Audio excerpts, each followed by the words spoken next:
Mesdames et messieurs, bonsoir et très ravi de vous retrouver ce vendredi. Bienvenue dans Actualité politique et société. Pollution de l'environnement, 2 individus ont été placés ce jeudi 4 mars 2021 sous mandat de dépôt pour avoir jeté de l'eau usée sur la voie publique, nous rapporte 24 heures au Bénin, après avoir été présentés au procureur de la République après le tribunal de Cotonou. Les 2 mises en cause ont été déposés en prison. Selon les faits que rapporte Frisson Radio, l'un des 2 mis en cause a été surpris en flagrant délit en train de déverser sur la voie publique les eaux d'une fosse sceptique. Il dit l'avoir fait sur ordre du propriétaire de la maison. Les 2 seront jugés le mardi 9 mars 2021. Le Bénin renforce sa sécurité en période électorale. À Abomey, dans le département du Zou, les propriétaires des maisons locatives de la commune sont appelés à déclarer leurs locataires auprès des chefs quartiers et de villages. Cette décision vient de la municipalité en vue de garantir la sécurité des personnes et des biens à la veille des élections présidentielles d'avril prochain. Selon le communiqué de la mairie d'Abomey, la déclaration systématique de locataires auprès des chefs quartiers et de villages est une obligation conformément à la réglementation en vigueur en République du Bénin. Tout locataire de biens meubles destinés à l'habitation est invité à se présenter au chef quartier ou village de son lieu de résidence pour se faire identifier dans les 72 heures après son installation, précise le communiqué.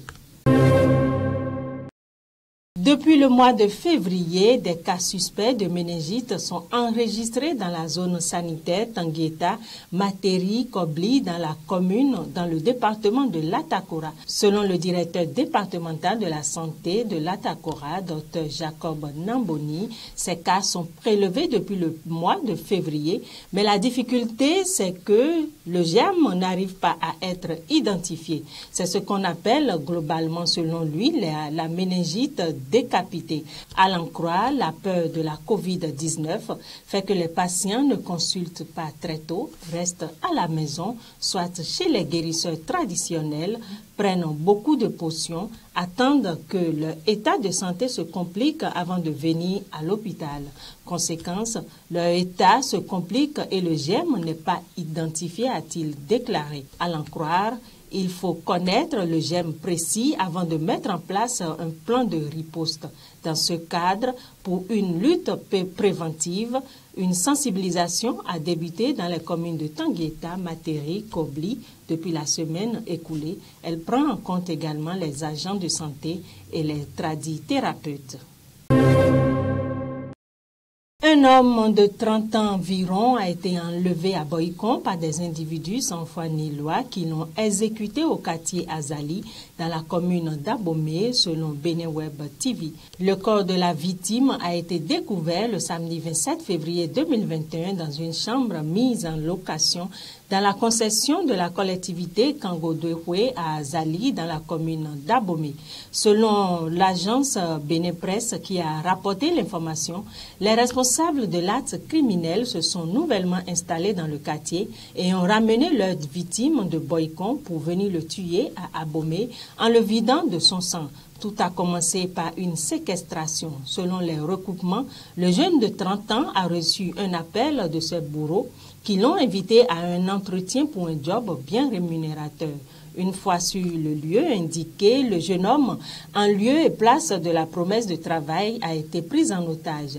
Les bourreaux ont contacté ses proches, leur exigeant une somme de 3 millions de francs CFA s'ils veulent revoir leur enfant. Dans des échanges sonores avec les membres de la famille du kidnappé, les ravisseurs ont demandé à l'épouse de l'otage de payer la rançon de 500 000 francs CFA. Les 2 500 000 francs CFA ayant été versés, ont-ils indiqué par des proches de la victime contactés, rapporte la même source dans des enregistrements sonores qui témoignent des échanges entre les 2 parties. L'épouse de l'otage a demandé au ravisseur de lui permettre d'échanger avec son mari avant de verser éventuellement une certaine somme. Dans cette tergiversation, les malfaiteurs ont mis en exécution leurs menaces selon les informations contenues dans les enregistrements sonores. Le parti Les démocrates a réagi à l'arrestation de Rekia Madougou, sa candidate à la présidentielle. Dans un communiqué publié dans la nuit du jeudi 4 mars, le parti est revenu sur les circonstances de l'arrestation et élève une vive contestation.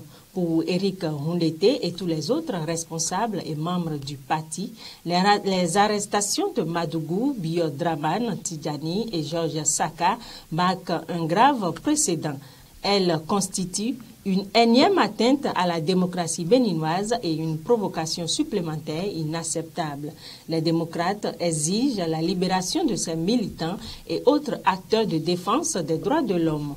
Le parti invite ses militants et toute l'opposition à rester serein pour ne pas céder à la peur. Le parti, les démocrates, réitère son appel au dialogue national inclusif. Ce dialogue, selon le parti, doit servir de cadre d'échange autour des solutions possibles pour l'organisation apaisée, crédible et transparente de l'élection présidentielle du 11 avril 2021.